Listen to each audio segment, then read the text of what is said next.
Eso es lo que, bien, eso es lo que vamos a ver a continuación. Entonces, ya, la filosofía contemporánea, ¿no? Es el tema 15.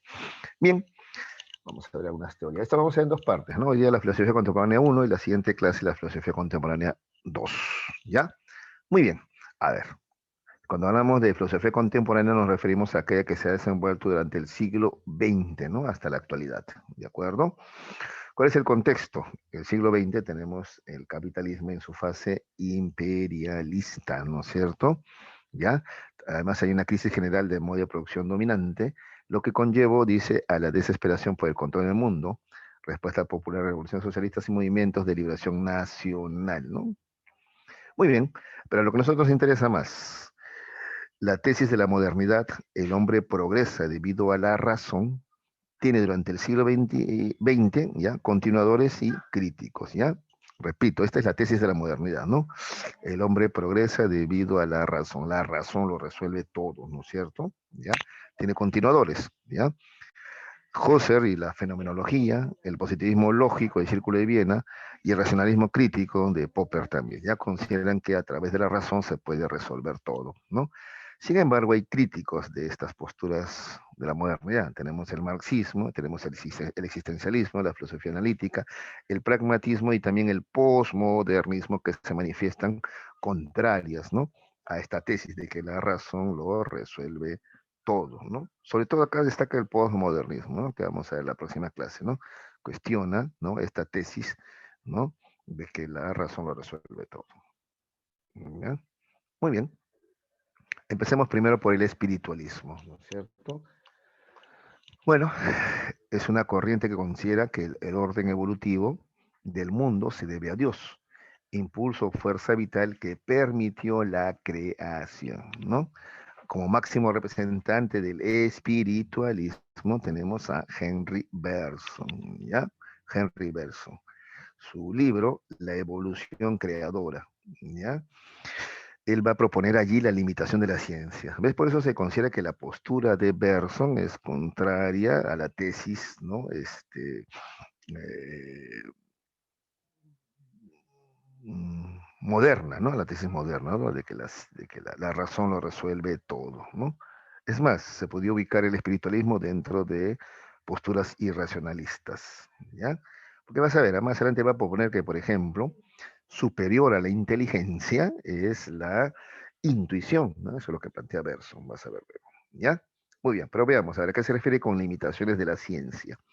Dice, concebimos que el mundo está ordenado fijamente debido a la ciencia, ¿cierto?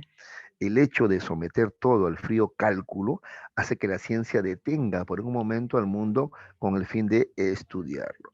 Por eso la ciencia no puede comprender el dinamismo de la vida, la capacidad creadora de la libertad. Mira, está cuestionando a la ciencia, ¿está bien? ¿Ya? ¿Y en qué se basa? Primero, ese orden fijo. No existe un orden fijo, ¿no es cierto? ¿Ya? Cuando las cosas también están en constante movimiento, cambio, ¿no? Desorden, ¿no es cierto? ¿Ya? ¿Qué más? Eso de someter todo el frío cálculo, ¿no? Hace, dice que se detenga por un momento el mundo, ¿no? Con el fin de estudiarlo, ¿no? Es que las ciencias son como fotografías de una realidad que en realidad más que fotografía es como una película porque está en constante movimiento, evolución, transformación, ¿ya?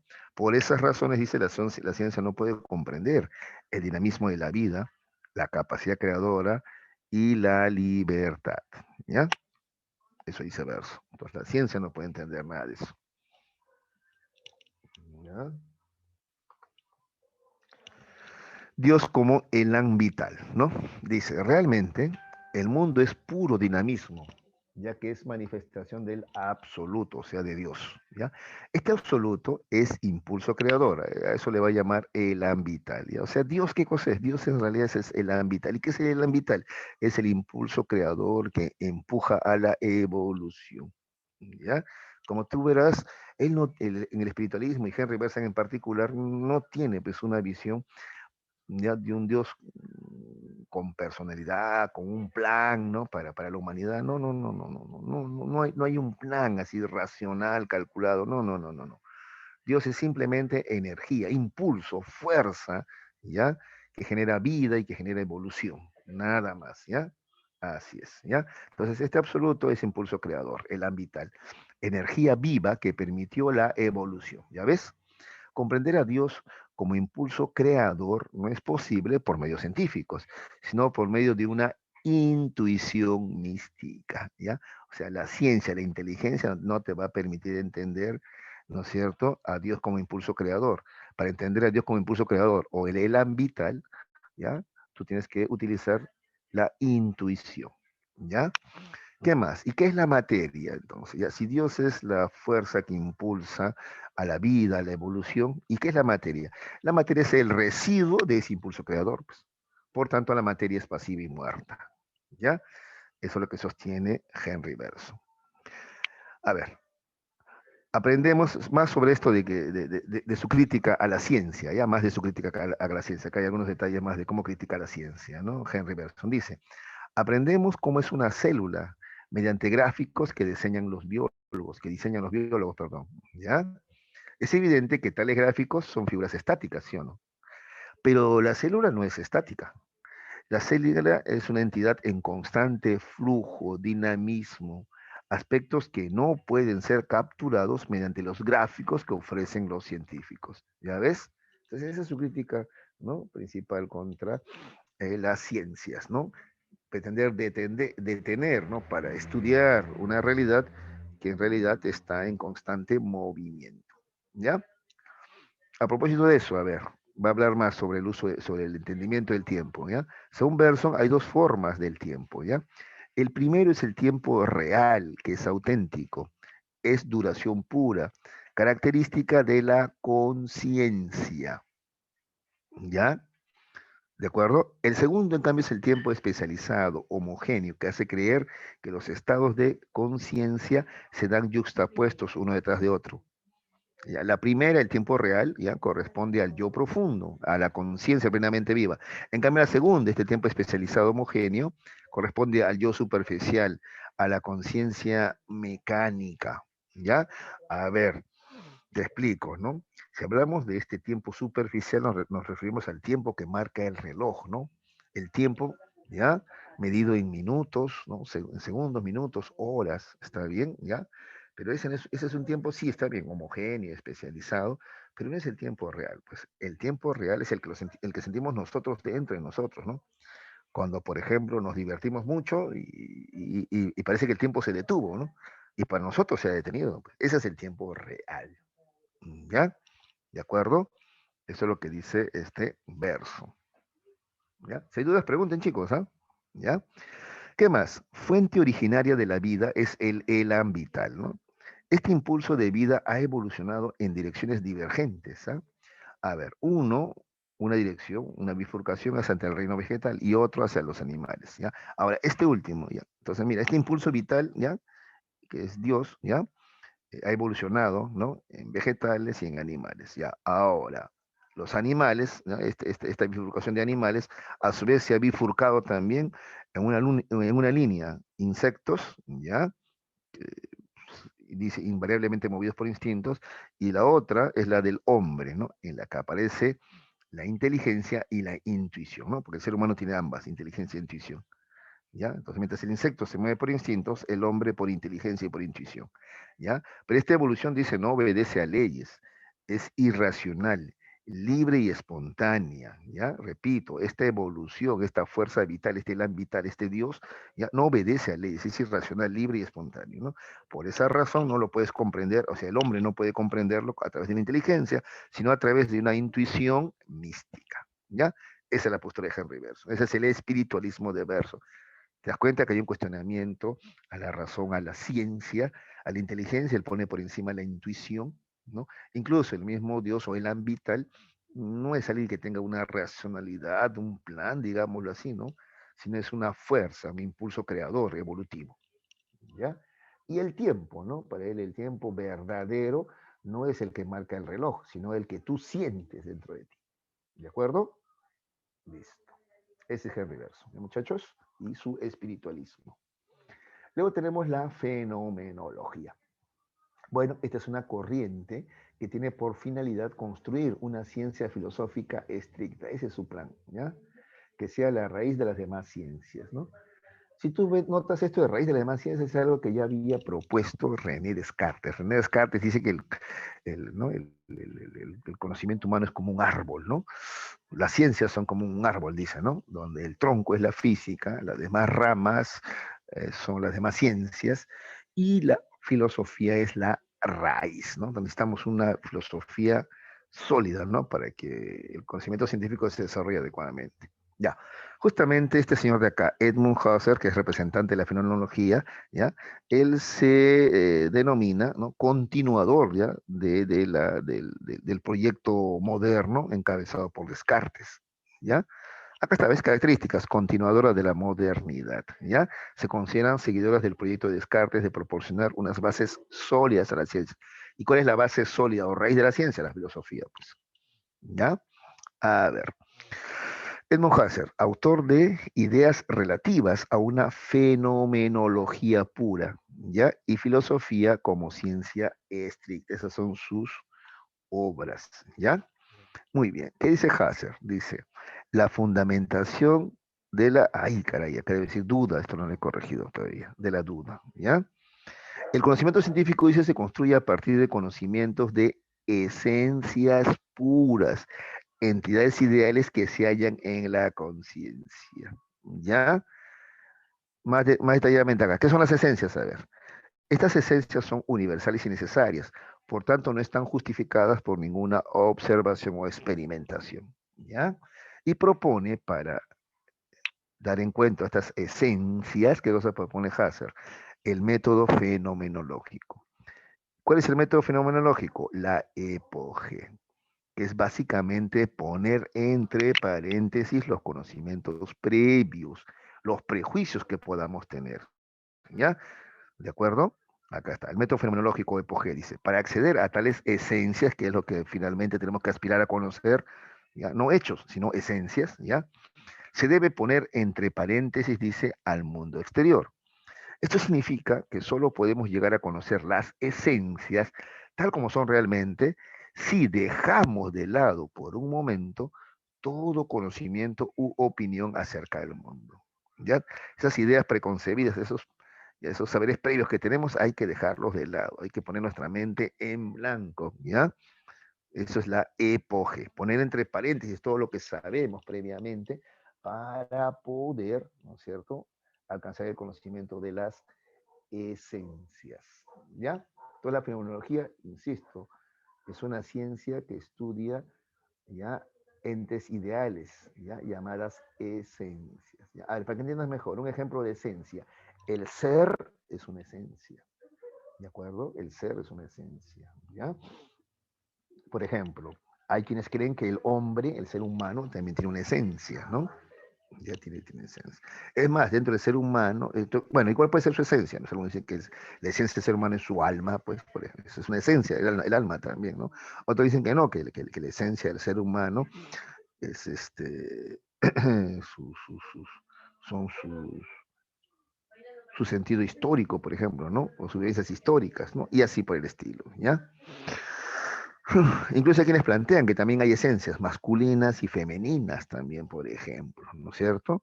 Ya, bueno. Entonces la filosofía es una ciencia de esencias, pero para llegar realmente a conocer las esencias, cosa que no podemos captar con los sentidos, ¿ya? Debemos aplicar el método fenomenológico, ¿no?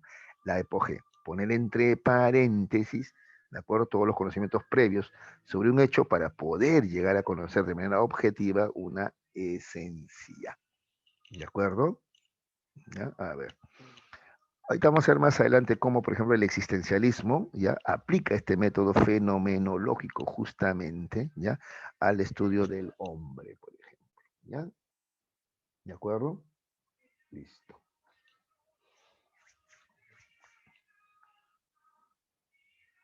¿Se entendió qué es la fenomenología? ¿Alguna pregunta, chicos?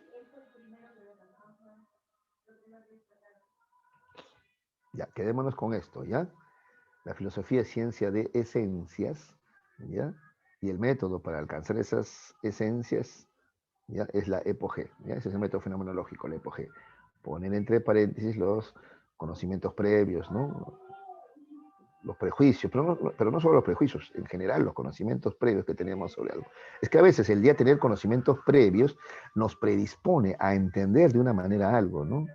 No, si queremos ser realmente objetivos, ¿no? Sin ninguna predisposición, hay que poner entre paréntesis todos los prejuicios, pero también los conocimientos previos que tenemos sobre un tema, ¿ya? ¿De acuerdo? Ya está. El existencialismo, chicos, ¿ya? Posición pesimista, dice, de filósofos burgueses que consideran que lo único cierto de cada ser humano es que existe ahí en el mundo y por tanto no hay ningún futuro seguro. ¿Ya? ¿Está bien? ¿Ya? Entonces no tenemos, ¿por qué pesimista? Porque no hay ninguna certeza de qué es lo bueno, qué es lo malo, ¿ya? No hay ninguna certeza de qué es lo que el hombre debe hacer, ¿no? Entonces, por ejemplo, un hombre bueno es aquel profesional, caballero, heroico. No necesariamente, ¿no? O sea, no. No hay una certeza de qué cosa está bien, ¿no? ¿No? De qué cosa es ser un caballero, un ser humano bueno, ¿no? No hay, ¿no? ¿De acuerdo? No hay. Por eso tampoco hay un futuro seguro, ¿no es cierto? ¿Ya? De lo único que estamos seguros es que existimos ahora y que, ¿no? Eventualmente vamos a dejar de existir o vamos a morir, ¿no es cierto? Eso es lo único seguro que el hombre tiene. O sea, lo único que está seguro, o sea, el hombre no sabe de repente qué cosa es bueno, qué cosa es malo, pero sí está seguro de que existe y de que esta existencia es finita. O sea, está seguro también de que va a morir. ¿Ya? Esa es la postura existencialista. Bien, tenemos como representantes a Jaspers, por ejemplo, ¿no? Dice, el anhelo de trascender esta vida muestra que cada ser humano está facultado con la libertad de trascender su existencia más allá de este mundo. La ciencia está imposibilitada de explicar todo ello, dice.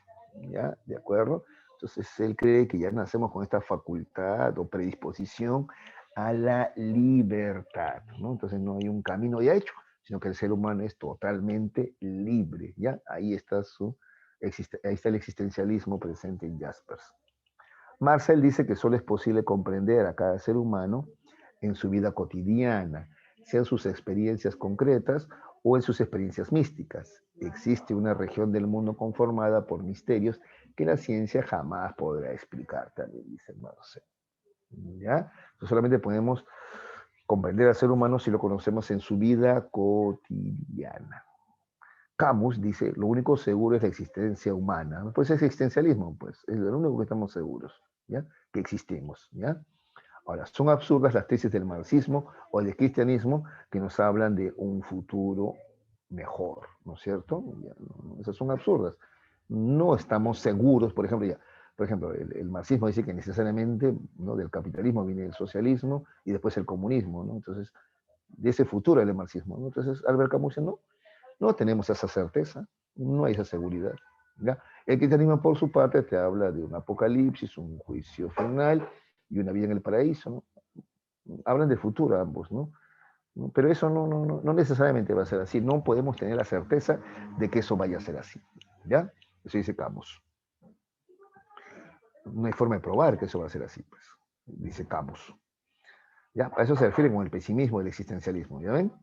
Martin Heidegger, dice, rechazó llamarse existencialista, pues sostuvo que su interés es el estudio del ser. Él más estaba interesado en estudiar el ser y no tanto la condición humana o el problema humano, ¿no? Justamente su obra, por eso se titula Ser y Tiempo, ¿no?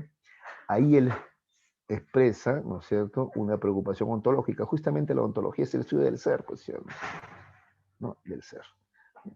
Dice, los seres humanos han olvidado el estudio del ser debido a su interés en la tecnología y demás asuntos cotidianos. Entonces estamos más preocupados por el desarrollo tecnológico y olvidamos, ¿no?, estudiar nuestro ser, ¿no? Entender que, por ejemplo, ¿no es cierto?, no somos eternos, por ejemplo, ¿ya? O, por ejemplo, que lo que tú asimilas, o sea, compras, no te lo vas a llevar a la tumba, ¿no? Por ejemplo, ¿no? Cosas tan elementales como esas. ¿Qué más? La ontología, dice, presupone, sin embargo, una antropología. ¿Ya? Para elaborar una ontología se debe partir de estudiar las condiciones que vive el hombre, ya que es el hombre quien justamente, el único que se pregunta sobre el ser. ¿Ya? El único que se plantea el tema ontológico, o sea, el problema del ser es el hombre. Entonces, si tú quieres estudiar el ser, o sea, la ontología, tienes que estudiar justamente a quien se pregunta sobre eso, que es el hombre. ¿ya? El hombre que es un ser ahí, es decir, un Dasein, dice, ¿no? A ver, pero el hombre, no el hombre abstracto, ¿ya? Sino el hombre en concreto, ¿no? O sea, no el hombre abstracto del que hablan muchos libros filosóficos, sino del hombre en concreto, individual, ¿no? Aquel que está allí en el mundo, aquel que tiene preocupaciones cotidianas, aquel que se angustia por la muerte, ¿no es cierto? Porque sabe, entiende que no es eterno, no es inmortal, pues, ¿de acuerdo? ¿Ya? El hombre es un ser para la muerte, dice Heidegger. ¿A qué se refiere? El análisis de aquel ser que está ahí descubre que nada tiene seguro excepto la muerte, ¿no? Entonces, el hombre, analizando su realidad, entiende que no hay nada seguro, ¿no? Que haya un apocalipsis, que haya un paraíso, que haya un comunismo, que no hay nada seguro. Lo único que sí es seguro es que vamos a morir, ¿no? Porque los hombres somos mortales, ¿no es cierto? ¿Ya? Entonces, por eso concluye, el hombre al final es un ser para la muerte, porque lo único seguro que tiene en esta vida es que esta vida se acaba, o sea, la muerte, pues, ¿ya? También Heidegger habla de la existencia auténtica e inauténtica. Dice, reconocer con valentía que lo único seguro es que nos vamos a morir, es la real condición humana, ¿ya? ¿De acuerdo? ¿Ya? Ahora, ¿por qué es tan importante? Tú te preguntarás, ay, pero ¿por qué tanta obsesión con la muerte? Es que en la medida que tú entiendes, ya, que tu vida termina, que o sea, tienes poco tiempo, entonces tú vas a tratar de vivirla de la mejor manera, de la manera más productiva, por ejemplo. ¿Me entiendes? ¿Ya? Dice acá, no obstante, las sociedades imponen a los hombres formas de pensar, gustos e ideologías. De este modo las personas olvidan su real condición viviendo así una existencia inauténtica. Sí, pues existencia inauténtica. Algunos, por ejemplo, hay gente de 80, 90 años y sigue acumulando plata. En vez de pasar más tiempo con la familia, no sé, hacer el bien al prójimo, sigue con más plata, tratando de acumular más dinero. Pues entonces, ¿cuál es pues ahí el asunto? ¿No es cierto? Esa es una existencia inauténtica, ¿no? No son conscientes o por un momento olvidan, ¿no? Recuerdo que ellos van a morir y pronto, ¿no es cierto? ¿Ya? Entonces ese es el tema, ¿no? Debemos vivir de una manera auténtica. Lo contrario es lo inauténtico o alienado, ¿no? Tú debes vivir, por ejemplo, para ser, no para tener. Se trata de ser y no de tener, ¿no? Pero a veces nos pasamos la vida comprando cosas, acumulando objetos, riquezas, ¿no es cierto? Cuando lo que se trata es de vivir la vida, más bien, ¿no? Entonces, repito, Heidegger dice, se trata de ser y no de tener. ¿Qué es más importante, ser o tener? Más importante es ser, no tanto tener o acumular. ¿Ya? A eso se refiere con existencia inauténtica, alienada, ¿no? Y todos entramos en esa dinámica, ¿no? Ay, mis zapatillas de mejor marca, ay, ya preocupado por comprarme un auto mejor del que tengo, ¿no? ¿De acuerdo? Ese es el tema, esa es la crítica de Heidegger, ¿no? A eso le llama existencia inauténtica o alienada. Sartre, ya, defensor del existencialismo ante los ataques del marxismo y del cristianismo, es el autor de El ser y la nada, ¿ya? También el existencialismo es un humanismo, es otro de los libros de Sartre. Dice que la existencia precede a la esencia, ¿no? Ya Heidegger lo insinuaba, Sartre lo dice más clarito, la existencia precede a la esencia. ¿Qué quiere decir? Que primero cada hombre existe en el mundo, ¿ya?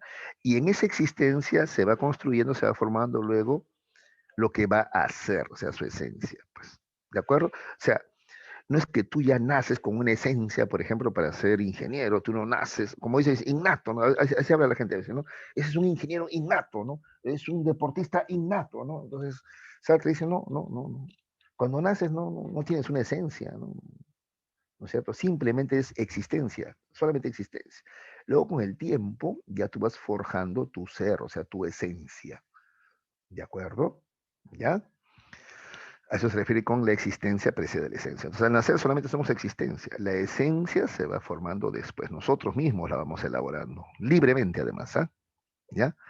Ser en sí y ser para sí, ¿no? El ser en sí es las cosas, ¿ya? ¿Ya? El ser para sí, en cambio, es cada hombre concreto, ¿ya? ¿Qué más? Sartre dice además que el hombre está condenado a ser libre, ¿ya?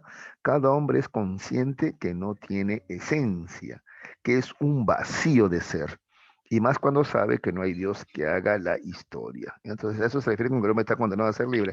En la medida que no tiene esencia, no hay un camino, él mismo tiene que hacer su camino.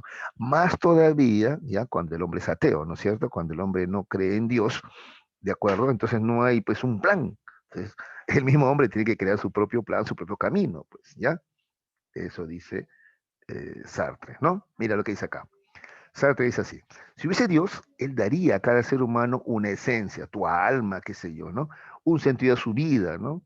Y determinaría sus actos, ¿no? O sea, Dios definiría todo, pues, ¿no? Por ti, ¿no?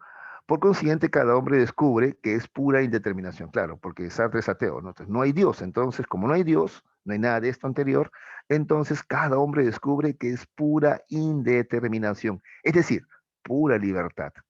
Pero cada hombre está condenado a ser libre. Es decir, está condenado a estar siempre eligiendo qué ser, ya que tiene la responsabilidad de construirse, ¿ya? Condición de la cual no puede escapar. Y eso le ocasiona angustia, ¿ya? La náusea. Para este proceso de autoconstrucción, cada hombre necesita relacionarse con las cosas, ¿de acuerdo? Y las personas utilizándolas. Así cada hombre le da valores a las cosas, haciendo que el mundo tenga sentido debido a él. Por lo tanto, las cosas no son valiosas en sí mismas, ¿no? Todo depende del valor que tú le otorgas. Entonces, las cosas por sí mismas no valen. Todo depende del valor que tú le otorgas. Ahora, el descubrir que esto, ¿no? Que las cosas no tienen valor en sí mismas, hacen que cada ser humano consciente note que realmente nada tiene sentido, o sea, en el sentido de que nada tiene valor, salvo el que tú le otorgas, ¿no? En el mundo, haciendo que estos hombres sientan náusea por lo absurdo del mundo en sí mismo. ¿De acuerdo? Finalmente vamos a saltar antes que nos falte el tiempo acá. El existencialismo es un humanismo, dice Sartre. ¿A qué se refiere? Dice, el ser para otros permite que la existencia de cada hombre se vaya dando dentro de un universo humano, ¿de acuerdo? Un ámbito siempre con los demás. Así, el existencialismo es un humanismo. El hombre, al construirse, es también un constructor de toda la humanidad. ¿Ya? Entonces, en la medida que el hombre se construye a sí mismo, hace su, ¿no? O sea, su propia esencia, ¿no? En ese proceso también está construyendo toda la humanidad, porque él es parte de la humanidad, ¿no? Por eso dice al final el existencialismo es también un humanismo, dice Sartre. ¿De acuerdo? Había una imagen que graficaba esto, ¿no? Había como una especie de estatua donde todavía solamente del ombligo para arriba estaba el hombre ya terminado y para abajo era pura roca.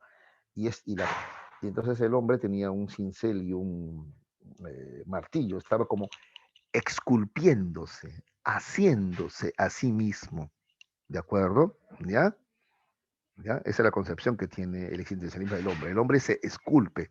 Entonces, para el existencialismo, el hombre no nace hombre, ¿eh?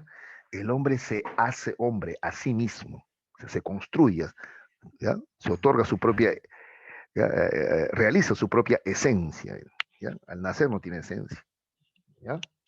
Listo. La filosofía analítica, ¿ya? A ver, vamos a ver esto. Sostiene que la filosofía no es una ciencia, sino una actividad que permite esclarecer el lenguaje. Eso dice la filosofía analítica, ¿no? ¿De acuerdo? Para ellos, solamente la ciencia es capaz de crear conocimiento. La filosofía no produce conocimientos.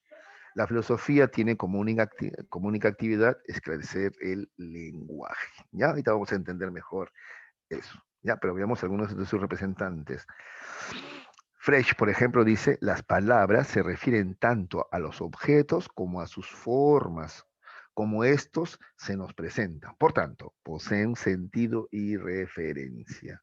Y Bertrand Russell dice, es posible construir un conocimiento que refleje rigurosamente al mundo. La unidad mínima de tal saber sería la proposición atómica, enunciado que haga referencia únicamente a un hecho. La tarea del filósofo es eliminar las confusiones que hay en las palabras y oraciones, ¿no? Esto es, por eso para Russell, entonces de repente sería incluso hasta mejor y más objetivo el lenguaje de la lógica, ¿no? Donde la unidad mínima del saber es la proposición atómica. Una proposición atómica. A ver, la Tierra es redonda, es una proposición atómica, por ejemplo, ¿no es cierto? ¿Ya? Y tiene que hacer referencia esto a un solo hecho, que la Tierra redonda alude a ese hecho, pues, a la forma que tiene la Tierra. ¿Ya?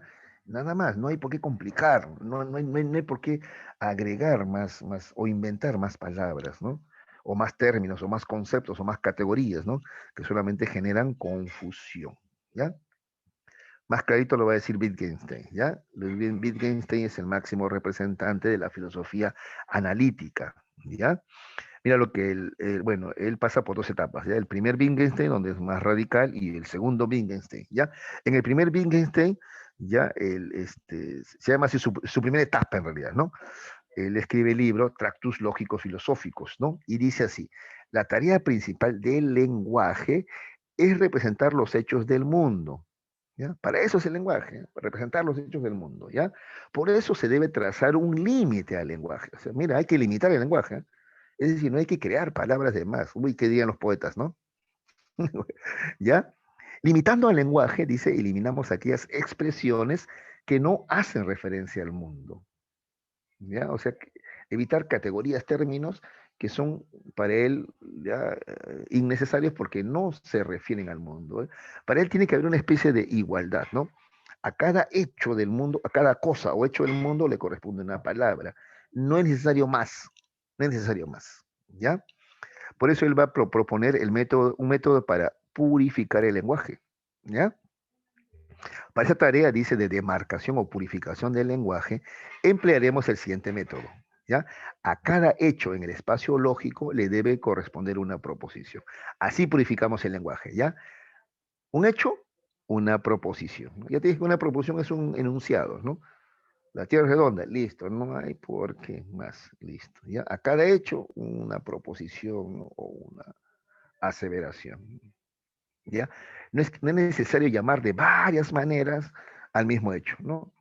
Eso confunde más bien, ¿ya? Entonces llamar de varias maneras a un hecho, no. Un hecho y se le llama de una sola manera, listo, ya está. El panlogismo se le llama a esto, ¿ah? Mira, acá está. ¿Qué es el panlogismo? Mira, con la aplicación de este método, ¿no?, de purificación del lenguaje, tenemos que la totalidad de los hechos en el espacio lógico, o sea, en el mundo, es igual a la totalidad de proporciones del lenguaje. Ya, a eso hay que aspirar, de eso se trata, ese es el panlogismo, ¿no? ¿Ya? Que las, ¿no? A todos los hechos del mundo le corresponda solamente una proposición. Entonces, que hay una igualdad entre las cosas y hechos y las palabras, ¿ya? Repito, no es necesario, ¿ya?, llamar a un mismo objeto de dos maneras diferentes. Hay que eliminarla, la llamamos de una sola, ¿ya? Igual, a un hecho, ¿no? No es necesario llamarla, ¿no?, lluvia, precipitación. No, llamémoslo de una sola manera. Lluvia, listo, se acabó. Se acabó, ¿ya? Así, tanto el mundo como el lenguaje entonces poseen la misma forma o estructura. ¿Ya? Ese es el panlogismo al que aspira Wittgenstein. ¿Ya? ¿Por qué? Porque él plantea que los problemas filosóficos se deben generalmente al mal uso del lenguaje. Las teorías filosóficas son absurdos que surgen cuando en nuestro lenguaje hay más proposiciones que hechos. ¿Ves? O hay más proposiciones que cosas en el mundo, ¿no? Es decir, cuando tenemos proposiciones que no hacen referencia a algún hecho del mundo, ¿ya? Eso es lo que pensaba Wittgenstein en un primer momento. Ay, perdón. Luego tenemos al segundo Wittgenstein, ¿ya? Del libro Investigaciones Filosóficas. Es que escribe este libro, Investigaciones Filosóficas, ¿no? Ahí propone la teoría del juego del lenguaje. ¿Cómo son los juegos del lenguaje? Ya, dice así. Mira, acá hay un cambio, por eso se llama segundo Wittgenstein, porque acá como que él mismo se contradice, ¿no? Bueno, o evoluciona o cambia en su pensamiento, ¿ya?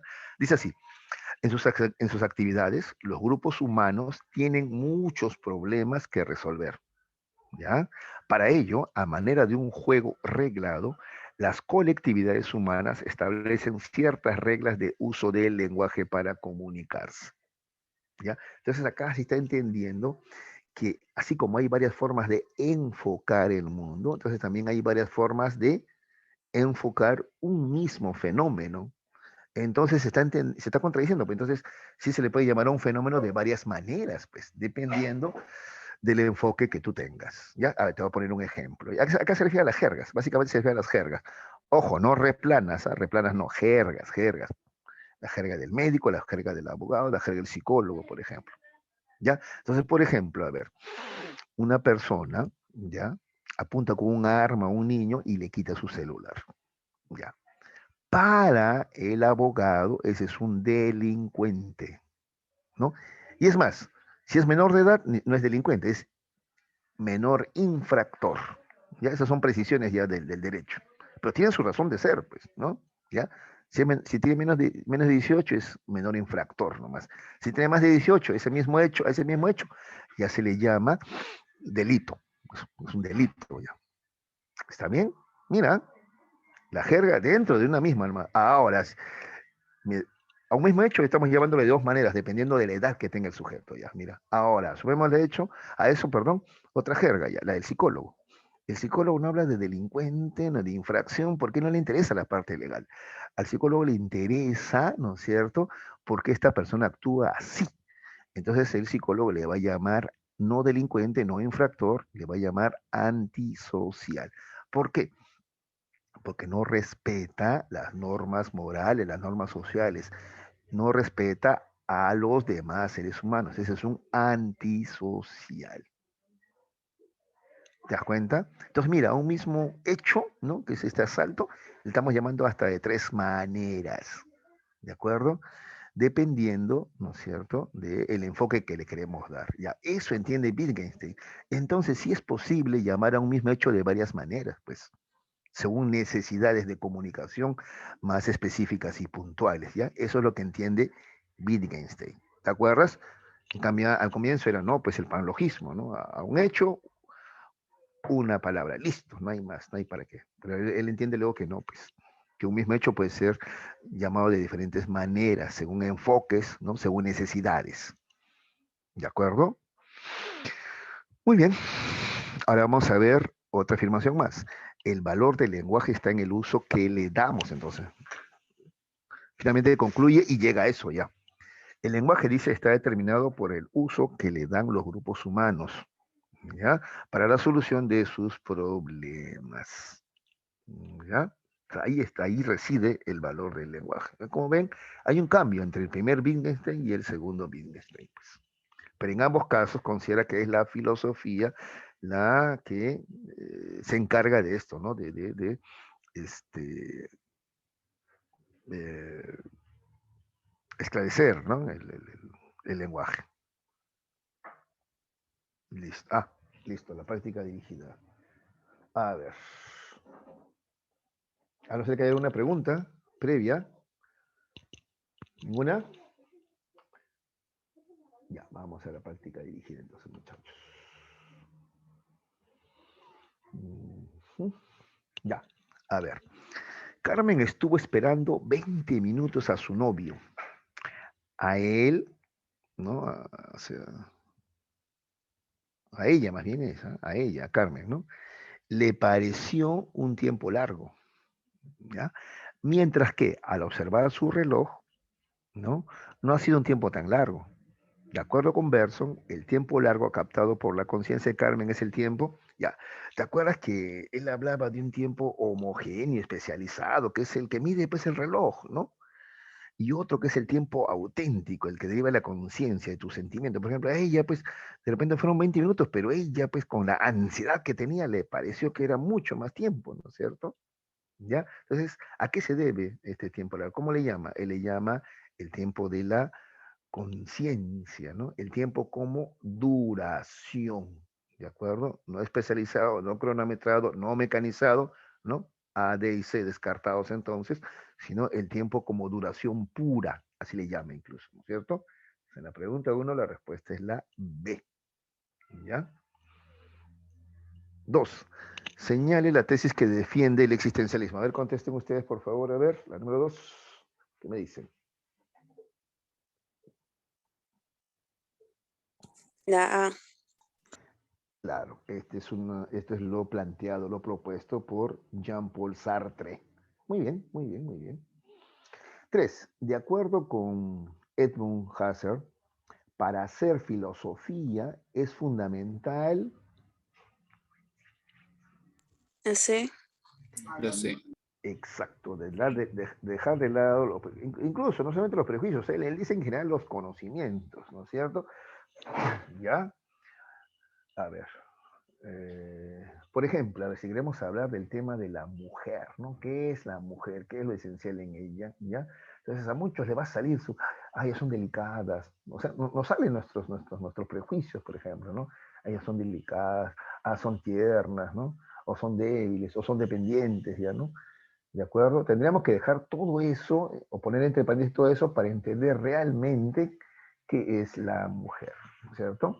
¿Ya? Y eso lo va a hacer el existencialismo, pues justamente, ¿no? Por eso Simone de Beauvoir llega a esa conclusión, la mujer no nace mujer, se hace mujer, ¿ya? Listo. 4. La persona que está dominada por factores externos que producen que deje de ser lo que es, se encuentra, según el existencialismo, en un estado de... De. Eso es claro, existencia inauténtica, ¿no? O alienación, existencia inauténtica o alienación. Miren cómo vivimos. Los franceses hablan, por ejemplo, de esta vida, ¿no? Mira, tu vida es así. Salir en la mañana, tomar el tren, ir a trabajar, regresar a la casa, dormir, en la mañana volver a salir a trabajar.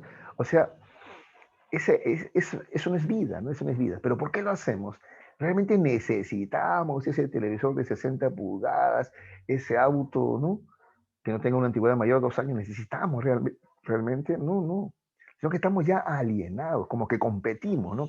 ¿Quién tiene televisor más grande? ¿Quién tiene de repente un auto más moderno? Entonces estamos realmente hasta consumiendo cosas que ni necesitamos, ¿no? Y entramos todos en esa vorágine, ¿ya? Entramos en esa carrera todos, ¿no? Y terminamos viviendo o teniendo una existencia inauténtica o alienada, ¿de acuerdo? ¿Ya? Porque no es algo que decimos nosotros, lo hacemos simplemente por seguir o por imitar a otros, ¿de acuerdo? Esa es una existencia inauténtica o alienada, según el existencialismo, ¿ya? 5. Indica lo correcto para el existencialismo. A ver, ¿cuál sería la respuesta en la 5? La C. La C, vamos a ver. La existencia precede la esencia, es lo que afirma Sartre, ¿no es cierto? Jean-Paul Sartre. ¿No? ¿De acuerdo? Como corriente filosófica sostiene el ateísmo. No, no. Te cuento que hay existencialistas ateos. Sartre es un existencialista ateo, pero también hay existencialistas cristianos, ¿sí? Proust, por ejemplo, es un existencialista cristiano, ¿ya? Entonces hay existencialistas que creen en Dios, ¿eh? ¿Ya? No todos son ateos, ¿ya? Entonces la 2 no es 3. Propone que el hombre tiene un ser predeterminado, o sea, una esencia predeterminada. No, eso tampoco es. El eje de su reflexión es la vida humana, es el ser humano. Ya, sí, esa es, ¿no? Entonces tenemos la A, 1 y 4, ¿ya? 1 y 4 nomás, ¿ya? Listo. ¿Ya? Y está bien que se equivoque, siempre digo, está bien que te equivoques acá y no te equivoques luego en el examen de admisión, ¿no? Entonces no sabían, yo tampoco no lo mencioné de repente, ¿no? Que hay existencialistas creyentes o cristianos. Bueno, ahora ya lo saben, pues. ¿Ya? Listo. Una posición incompatible con el espiritualismo es, a ver, ¿qué me dice la 6? ¿Quién me contesta la 6? La C. La C. A ver. Sostener que la ciencia lo explica todo. Exacto, ¿no? Al contrario, ¿no? El espiritualismo, Henry Bergson, ¿no es cierto?, cuestiona la ciencia, ¿no? Que la ciencia, ¿no?, entiende o ve la realidad como quieta, ¿no? Como una fotografía quieta, ¿no? Cuando la realidad está en constante movimiento, en constante fluir, más bien, dice, ¿no? Eso le critica a la ciencia, ¿no? ¿No? ¿De acuerdo? Es más, va más allá. Entiende que la razón, la inteligencia no lo pueden explicar todo, ¿no? Hay cosas que tú solamente puedes entender gracias a una intuición mística, ¿no? Eso de intuición es como sentirlo, ¿no? Hay cuántas canciones están, hay canciones que hablan de eso, ¿no? Que tienen ese contenido espiritualista, ¿no? Mira dentro de ti, tu corazón sabe, etcétera, ¿no? Ya, ahí. Esas son posturas que relievan, ¿no?, la intuición por encima del intelecto, ¿no? Eso es espiritualismo, pues, ¿ya? ¿De acuerdo? Es el espíritu. Hay una canción de Laura Pausini, ¿no? ¿No? Tu corazón sí que sabe, dice, ¿no? Mira dentro tu corazón, mira dentro de ti, ¿no? Encontrarás la respuesta o la salida, dice, ¿no? Encontrarás la salida, dice, ¿no? Ya, por ejemplo, ahí se expresa el espiritualismo, ¿no? Poner por encima a la intuición, ¿ya? Por encima de la razón o intelecto. Los existencialistas aplican el método para el análisis de la condición humana. ¿Qué método? A ver. Fenomenológico. La de Exacto, exacto. Muy bien, sí. Ellos van a aplicar el método propuesto por la fenomenología, el de la epogé, ¿no? El de la epogé. El método fenomenológico es el de la epogé, poner entre paréntesis, ¿no es cierto?, los conocimientos previos, ¿no? Para poder ser más objetivos, ¿no? Y alcanzar un conocimiento verdadero. Sí, los existencialistas toman entonces ese método fenomenológico de Husserl, ¿no? Y le aplican, ¿no?, al análisis del ser humano, del hombre, ¿ya? Dejar de lado todo lo preconcebido, y tenemos ideas preconcebidas, ¿no?, acerca del hombre, el hombre fuerte, valiente, qué sé yo, ¿no? Pero estamos hablando del hombre en abstracto, hablemos del hombre en concreto, dice el existencialismo por eso, ¿no? Dejemos de lado esos clichés, estereotipos, prejuicios, ¿ya? Para poder entender realmente qué es el hombre, ¿ya? Y al final llega a la conclusión de que el hombre no tiene esencia, pues no tiene esencia, sino solamente existencia al comienzo, ¿no? La esencia es algo que él mismo va decidiendo, construyendo luego a lo largo de su vida. 8. La fenomenología, ¿ya? Es un movimiento que pretende construir, Sí. claro, una filosofía rigurosa, ¿no? Es parte de continuar el proyecto, ¿no?, que ya había, o la tarea que ya se había propuesto René Descartes, ¿no es cierto?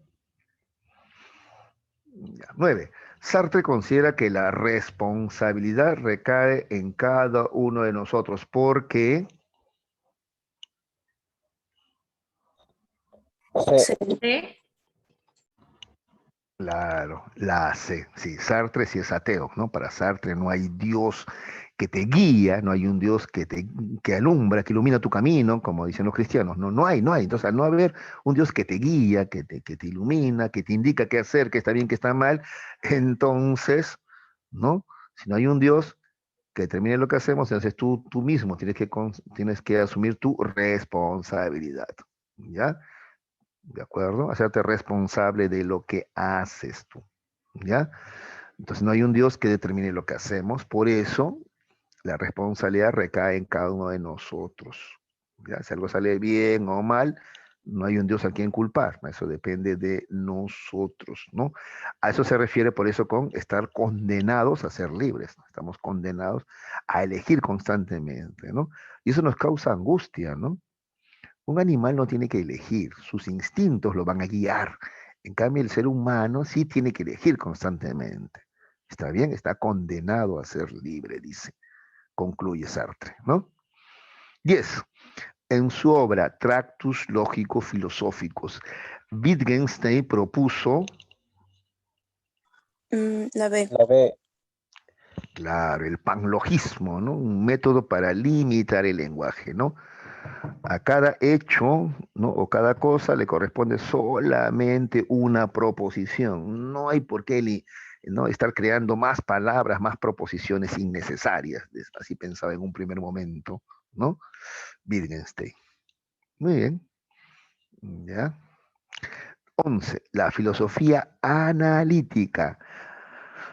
Ha señalado que los grandes problemas y controversias en la ciencia radican en la ausencia de A. un lenguaje lógico, ¿no es cierto? Claro, un lenguaje lógico, ¿no? Esto de filosofía analítica es la filosofía que defiende o propone Wittgenstein justamente, pues sí, ¿ya? Falta un lenguaje lógico, ¿no es cierto? ¿De acuerdo? Ya, no un lenguaje figurativo, no un lenguaje cargado de emociones, ¿no? Ellos hablan así, ¿no? Pretenden un lenguaje lógico, ¿no? Bueno. 12. El existencialismo habla acerca de la condición humana y del sentido de la existencia. En ese sentido es estrictamente, B. claro, pues si habla de la condición humana, de la existencia humana, es una antropología filosófica. Claro que sí. 13. Según la fenomenología de Husserl, la filosofía debe fundamentarse en qué?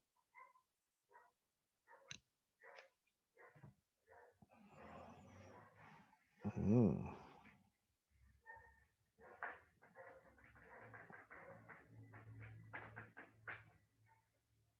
A ver, recuerden el método que él propone. ¿Cuál es el método? El EPOG, poner entre paréntesis todos nuestros saberes o conocimientos previos, ¿ah? No solamente prejuicios, ¿ah? No solamente, dice, hay que poner entre paréntesis todo nuestro conocimiento anterior, ¿ya? O sea, hay que dudar de nuestro conocimiento anterior.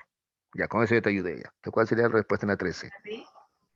Claro, si vamos a dudar de todo conocimiento anterior, porque puede ser erróneo o falso, a eso se le llama escepticismo. Hay que ser escépticos, pues claro. ¿Qué tal si todo lo que yo pensaba que era verdad está equivocado? Mejor lo pongo entre paréntesis, ¿no es cierto? ¿Ya? Para que no influya en mis decisiones, en mi perspectiva, ¿ya? Sí, eso es escepticismo, ¿ya? Dudar de mis saberes o conocimientos previos. 14. Husserl propone que la filosofía debe ser una ciencia, pero no de hechos, sino de, B. claro, esencias, ¿no? Esencias, ¿ya? Qué curioso. En eso sí se diferencia con el existencialismo. El existencialismo no cree en esencias, ¿no? En cambio, la fenomenología sí cree en esencias, ¿no? ¿Ya? Ser, ente, ¿no es cierto? Alma, etcétera. 15. Para Bergson, el elan vital es el principio de la realidad que evoluciona generándolo todo y con ello al hombre, al cual, o el cual, perdón, tiene dos facultades para comprender lo existente. A ver, ¿cuáles son esas dos cualidades del hombre para comprender lo existente?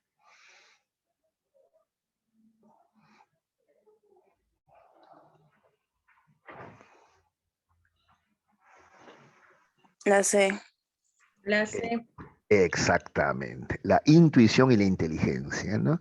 Donde para el existencialismo, por si acaso, la intuición es superior a la inteligencia, ¿ya? Porque ese es espiritualismo, pues justamente. ¿Listo, muchachos? Ahí está, es lo que podemos hacer en una hora, ¿ya? Muy bien, que es lo que tenemos como tiempo nosotros. Muy bien, listo, si no hay preguntas, a ver en el chat. Ya, si no hay preguntas, chicos, hasta ahí, avanzamos por el día de hoy. ¿Les parece? ¿Sí? Bueno, nos vemos entonces la próxima semana.